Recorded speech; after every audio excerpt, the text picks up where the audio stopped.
More than 2 years into the COVID-19 pandemic, and many people are still asking the same question: to wear a mask or not to wear a mask. Thank you for joining us for NBC4 at 11. I'm Christine Barconi in for Audrey Hassan.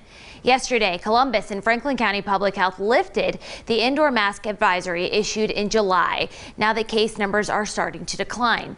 NBC4's Anna Hoffman spoke with health officials today about the move and tells us what they say will come next for the virus. When it comes to COVID-19 guidelines, some people say there's so much back and forth, it's hard to keep up. And now with another indoor mask mandate being lifted, health officials say this next phase will be all about following your personal needs. Mask or no mask? That is the question businesses have been debating for the last few months. It's been sort of a challenge here and there. Chandler Sloan, the manager of Homage in the Short North, says their store has based employee mask policies on what the experts say. Last month, for a brief period of time, we were as a company, just because Franklin County did reach high transmission levels.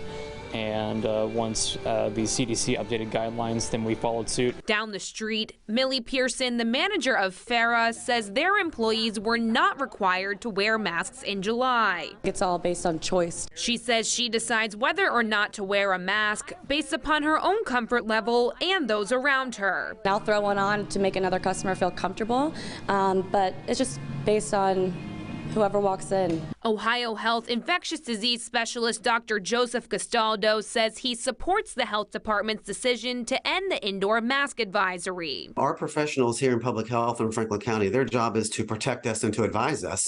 And if we do have high community level, the mask advisory should be announced again. Castaldo says it's important to remember that COVID-19 isn't going anywhere. He says this next phase will be about learning to live with the virus. We have learned much about this virus. We have very powerful tools to protect us and to protect those more vulnerable. Dr. Castaldo says living with the virus means being prepared, having at-home tests, and staying up to date on your vaccines. He says the best way to know the proper guidelines for your area is checking the transmission rate on the CDC website. Local for you in Columbus, I'm Anna Hoffman, NBC4.